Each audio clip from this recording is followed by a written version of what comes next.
यह कहानी है एक घमंडी मोर और एक दयालु फाख्ता की। एक समय की बात है, एक सुंदर जंगल में एक मोर रहता था। उसे अपने खूबसूरत पंखों पर बहुत गर्व था, जो चमकदार और रंग बिरंगे थे। हर दिन वह जंगल में घूमता और अपने शानदार पंखों को सबको दिखाता। देखो मुझसे सुंदर कोई नहीं है, वह हर किसी से कहता। एक दिन मोर जब एक तालाब में खुद को देख रहा था, तब एक फाख्ता ने उड़ते हुए पास से गुजरी। उसका नाम दीना था।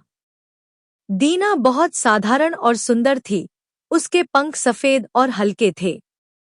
वह चुपचाप उड़ते हुए जंगल के जानवरों की मदद करती और शांति फैलाती। मोर ने उसे देखा और आवाज दी, फाख्ता, तुम हमेशा इतनी साधारण क्यों रहती हो? तुम्हारे पास मेरी तरह खूबसूरती क्यों नहीं है? क्या तुम कभी नहीं चाहती कि तुम भी मेरे जैसे सुंदर होती? फाख्ता ने मोर को देखा और धीरे से जवाब दिया, मैं वही हूँ जो मैं हूँ, पावो। सुंदरता केवल रूपरंग में नहीं होती। यह उस बारे में है कि हम दूसरों के साथ कैसे व्यवहार करते हैं और दुनिया के लिए क्या करते हैं। मोर ने फाख्ता का मजाक उड़ाया, उसे अपने सुंदर पंखों पे बहुत घमंड था। कुछ हफ्तों बाद एक भयंकर तूफान ने जंगल को घेर लिया। तेज बारिश और हवाएं पेड़ों से टकराई और बहुत से जानवर शरण लेने के लिए जगह ढूंढ रहे थे। मोर के खूबसूरत पंख पानी से भरे हुए थे और वह भारी हो गया था।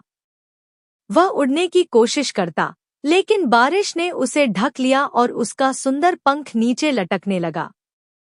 वह शरण नहीं ढूंढ पाया और थक गया।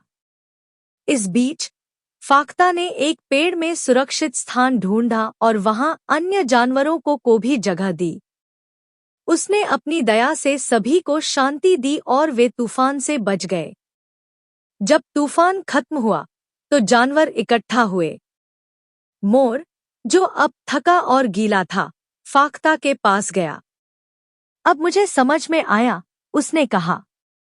मैंने अपनी सुंदरता पर इतना घमंड किया कि मुझे यह समझ ही नहीं आया कि असली सुंदरता क्या है। तुमने सबकी मदद की, जबकि मैं केवल अपनी सुंदरता में उलझा रहा। तुम वही हो जिसे हर कोई सराहता है। फाख्ता मुस्कुराई और बोली, सच्ची सुंदरता अंदर से होती है। यह रूपरंग में नहीं, बल्कि हम दूसरों के साथ कैसा व्यवहार करते हैं और उनके लिए क्या करते हैं, में होती है। कहानी का संदेश, सच्ची सुंदरता दया, विनम्रता और दूसरों की मदद में होती है, न कि बाहरी रूप में।